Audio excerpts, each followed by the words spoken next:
alaikum wa rahmatullahi ta'ala wa barakatuh. Dans cette vidéo, on va entamer la deuxième partie de notre leçon qui s'intitule le courant électrique continu. Je m'adresse toujours dans cette vidéo aux apprenantes et aux apprenants du première année collégiale. On commence cette deuxième partie avec une expérience dans laquelle on va réaliser un circuit électrique simple. Comme d'habitude, pour réaliser un circuit électrique simple, on utilise un générateur, un interrupteur, une lampe, avec bien sûr des fils conducteurs. Lorsqu'on ferme l'interrupteur, je ferme l'interrupteur, la lampe brille. On observe que l'éclat de la lampe est normal. Lorsqu'on ajoute une deuxième lampe dans le circuit en série, c'est-à-dire qu'on a le montage suivant. Si je ferme l'interrupteur, les lampes brillent. Mais on observe que l'éclat des deux lampes dans le montage B est moins intense que l'éclat de la lampe dans le montage A. Donc l'observation est la suivante. Lorsqu'on ajoute une deuxième lampe dans le circuit en série, l'éclat des lampes diminue. Cela revient à dire que le courant électrique qui parcourt le premier circuit A est plus intense que le courant électrique qui parcourt le deuxième montage B. On peut encore dire que l'intensité du courant électrique dans le montage A est supérieure à l'intensité du courant électrique dans le montage B. Alors, d'après l'expérience précédente, on conclut que le courant électrique est caractérisé par une grandeur physique qui s'appelle l'intensité du courant électrique. Par définition, l'intensité du courant électrique est une grandeur physique permettant de caractériser un courant électrique. On la symbolise par la lettre I. L'unité légale de l'intensité du courant électrique est l'ampère, de symbole A. Pour mesurer l'intensité du courant électrique, on utilise un appareil appelé ampèremètre. Concernant l'instrument qu'on utilise pour mesurer l'intensité du courant électrique, c'est-à-dire l'ampèremètre, on distingue deux types d'ampèremètres. Le premier type, appelé l'ampèremètre numérique, ce type d'ampèremètre possède un écran sur lequel la valeur de l'intensité du courant électrique s'affiche directement. Le deuxième type, c'est l'ampèremètre analogique. On va s'intéresser à la suite de ce cours à ce type d'ampèremètre, c'est-à-dire à l'ampèremètre analogique. L'ampèremètre analogique. Comme vous le voyez sur votre écran, elle possède deux bornes rouges. Ce sont deux bornes positives. Lors de la mesure, nous n'utilisons qu'une seule borne positive. Si on veut mesurer des intensités importantes, on utilise la borne sur laquelle est marqué 10A, 10 ampères.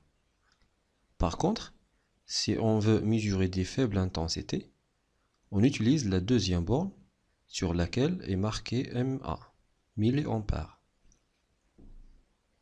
L'ampèremètre possède aussi une borne noire sur laquelle est marqué comme, c'est la borne négative. L'ampèremètre est là aussi un sélecteur de calibre qui nous permet de choisir le calibre. Le calibre, c'est-à-dire la plus grande valeur d'intensité que l'ampèremètre peut mesurer. L'ampèremètre analogique possède aussi un cadran et une aiguille. Bien. On symbolise l'ampèremètre dans un circuit électrique par le symbole normalisé suivant. L'ampèremètre a deux bornes, une borne positive plus et une borne négative comme.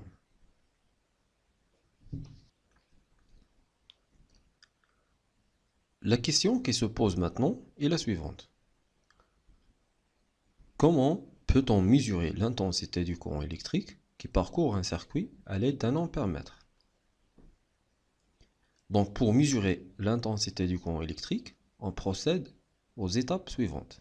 Première étape, dans laquelle on prépare l'ampère-mètre à l'aide du sélecteur. On choisit le plus grand calibre pour éviter de détériorer l'ampère-mètre. Au niveau du sélecteur, on distingue deux parties. Une partie bleue et une partie rouge. Nous, on va s'intéresser à la partie rouge qui porte le symbole du courant électrique continu, égal. Comme vous observez, on a ici 4 valeurs de calibre. 10 ampères, 500 milliampères,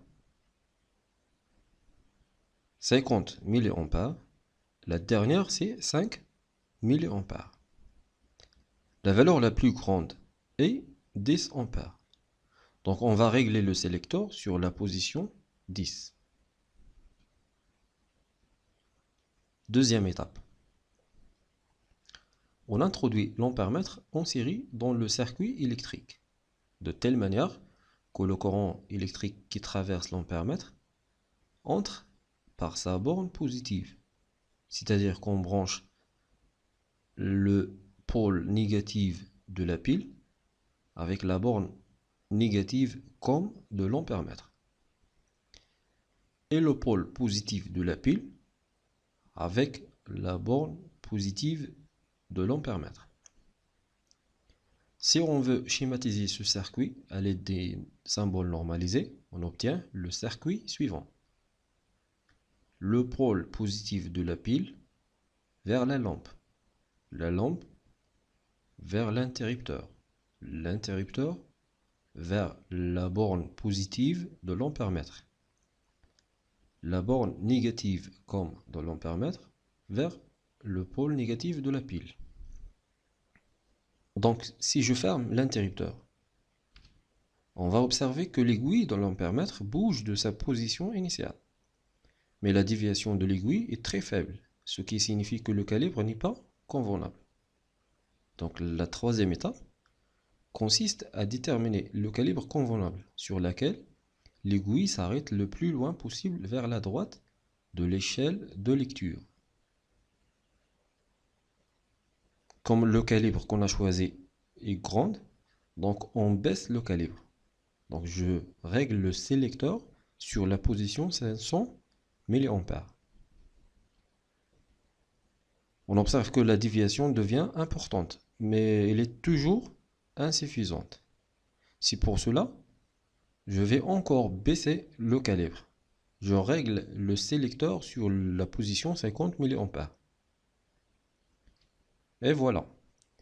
La déviation devient très importante, ce qui signifie que 50 mA est le calibre convenable.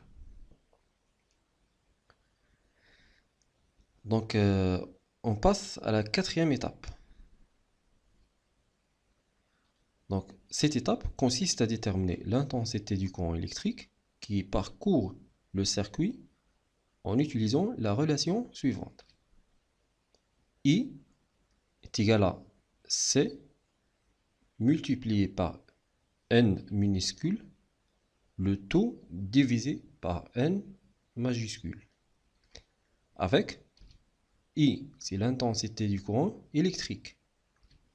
C, c'est le calibre qu'on a utilisé. Petit n, c'est le nombre de gradations indiqué par l'aiguille.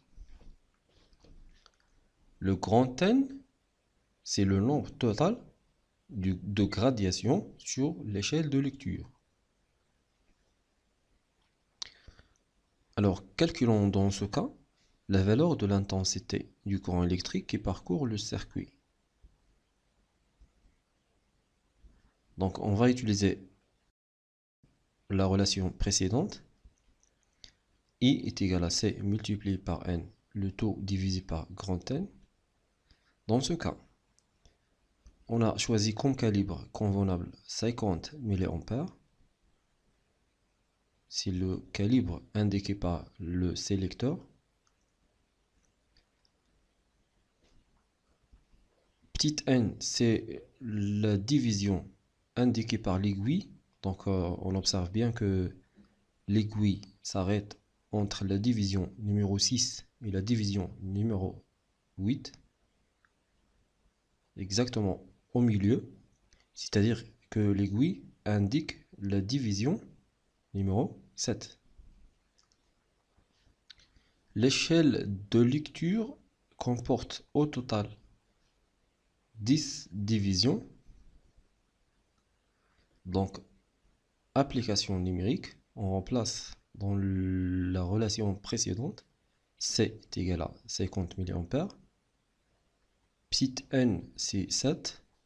Le tout divisé par grand N, c'est 10. Application numérique, le résultat égal à 35 mA. Donc, on connaît bien que 1 ampère égale à 1000 mA. Donc, si on veut convertir 35 mA en ampères, il suffit de diviser 35 par 1000. Donc, le résultat donne 0,035 ampères.